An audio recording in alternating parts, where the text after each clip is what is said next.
Hello, kamusta po kayo? Maraming salamat po sa pagbisita niyo po sa channel ulit natin. Lalong-lalo na po sa mga napadaan lang dyan at tumatambay po sa channel natin na to. Welcome po sa inyo. Ngayon po ang ituturo ko po sa inyo ay ang kanta ng December Avenue na ang title po ay Kahit Di Mo Alam. I hope po na magustuhan nyo ito. At kung magustuhan nyo po ang tutorial natin, huwag nyo pong kalimutan na mag-like at mag-subscribe. Kalembangin nyo rin po ang bell button natin para maging updated po kayo sa mga upcoming na guitar tutorials natin.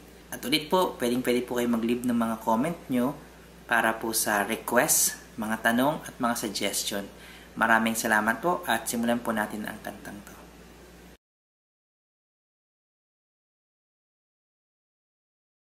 Sa kantang Kahit Di Mo Alam ng December Avenue, ang tuning natin ay standard tuning. So, E, A, D, G, B, E. Kailangan natin ng capo at ilalagay natin yung capo natin sa first fret.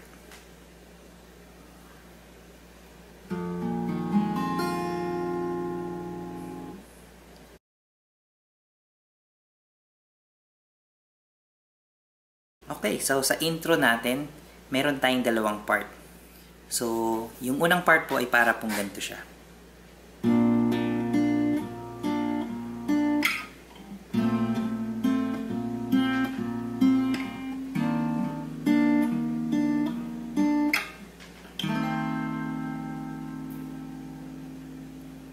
Okay, para po magawa natin yan, ilalagay lang po natin itong index natin dito sa 1, 2, 3, 4, 5, 6 fret, 3rd string, 7th fret, yung middle natin dito sa 4th string.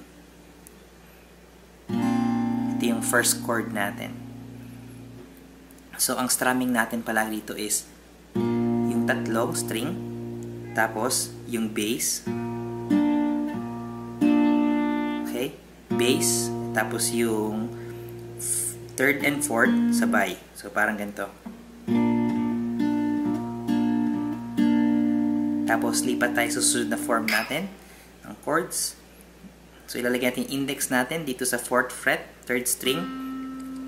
Yung ring natin, lalagay natin dito sa 6th fret, 4th string.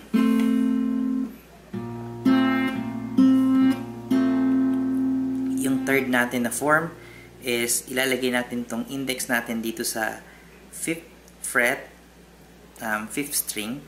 Yung index na o yung middle finger natin lalagay natin sa 6th fret, 3rd string. Tapos yung ring finger natin 7th fret, 4th string. So ganun ulit yung gagawin natin. Tapos, magre-resolve tayo dito sa chords na to. So, lalagyan natin yung index natin sa 4th fret, 3rd string. Yung middle natin, lalagyan natin dito sa 5th fret, 5th string. Tapos, yung ring natin, lalagyan natin siya dito sa 6th fret, 4th string. Okay, so kung kukumpletuhin po natin yung phrase na to, para po siyang ganito.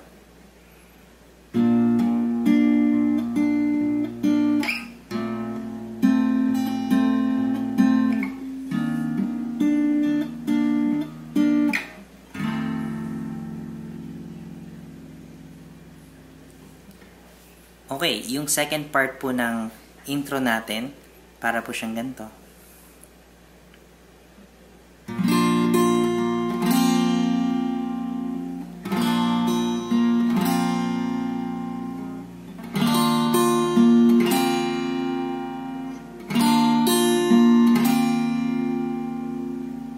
Two times po natin gagawin yun. So, kung gagawin po natin siya, para po siyang ganito. So, A, nasa A po tayo. Tapos, i-strum lang po natin from 5th hanggang sa 1st string. Tapos, gagawin po natin, kalabitin po natin tong 1st string, tsaka yung 3rd string. So, tapos po, tatanggalin natin yung pinky natin, kakalabitin natin yung second. So, para po siyang ganito. So, imbis na kalabitin natin yung second fret, i-strum natin siya para mag-ring yung chords na matitira na yan, which is yung A9. So, ulitin ko po ulit. 2 times po natin gagawin yun. Tapos, didiretso po tayo rito sa D major 7, sustain 2. Ganun po ulit. Okay, i-strum po natin. Tapos, 1/3. Tapos, tatanggalin po natin to. Yan. Ulitin ko po ulit.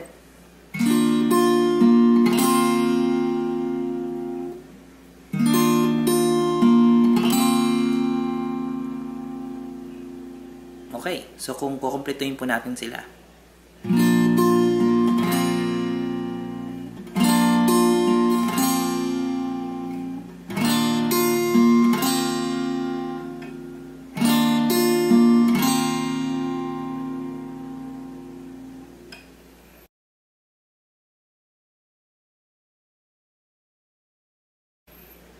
Sa verse po natin, ang chords po natin dito ay A9, A major 7 sustain 2, which is kung ito yung A major 7 natin, tatanggalin lang natin tong ring finger. Okay. Tapos, D major sustain 2. So, kung ito po yung D major natin, yung tatlong yan, tatanggalin lang natin yung nasa baba. Tapos, D6 sustain 2, which is tatanggalin naman po natin ito. Itong middle finger. So, matitira lang yung index. So, 2 times po natin gagawin yan. So, kung kakantahin po natin, para po siyang ganito. Ipikit mo man ang iyong mata, di pa rin naman nag-iiba.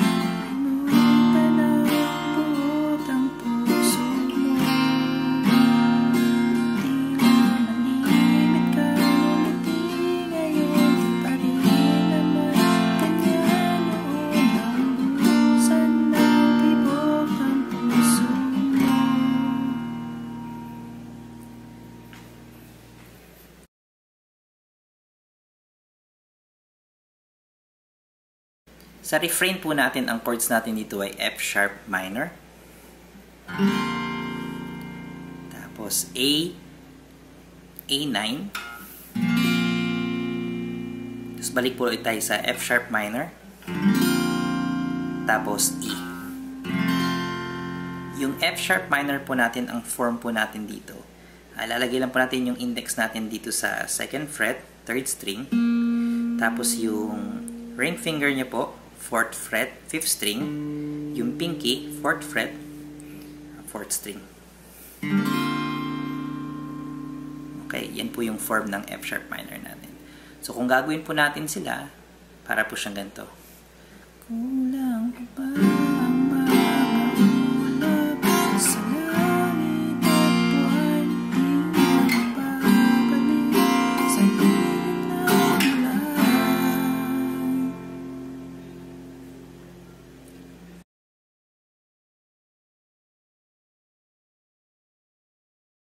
Ang chorus po natin ay A9, A major 7 sustain 2, D major 7 sustain 2, tapos E. 2 times po natin gagawin yun. So, kung kakantayin po natin, para po siyang ganito. Sa bawat saglit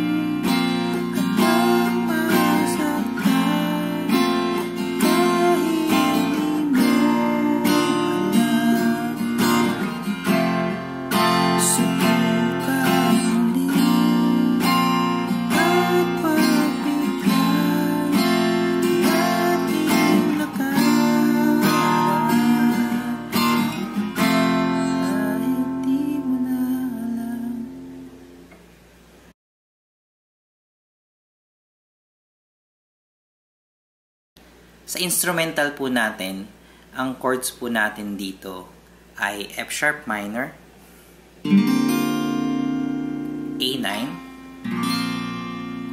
tapos F sharp minor ulit, tapos E. So para lang po siyang refrain. Gagawin po natin to 2 times. So kung tutugtugin po natin, para po siyang ganito.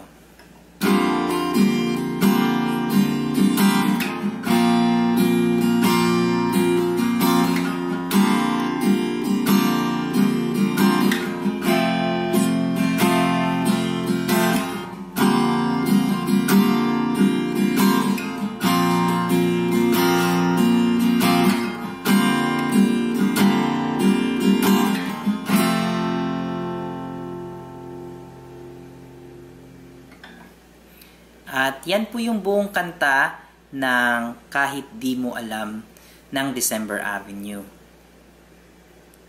Sana po ay nagustuhan niyo po ang tutorial natin na to. Kung meron po kayong mga tanong at mga suggestion, huwag niyo pong kakalimutan na pwede po kayong mag-iwan sa comment section below. At ganoon din po kung may mga request po kayo na gustong matutunan tugtugin sa gitara. Maraming salamat po ulit. At kung magustuhan niyo po itong guitar tutorial natin, huwag niyo pong kakalimutan na mag-like at mag-subscribe. At ganoon din po, na-hit niyo po ang bell button natin para lagi po kayong updated sa mga darating pa pong guitar tutorial natin. Maraming salamat po at magkita-kits po tayo ulit next time.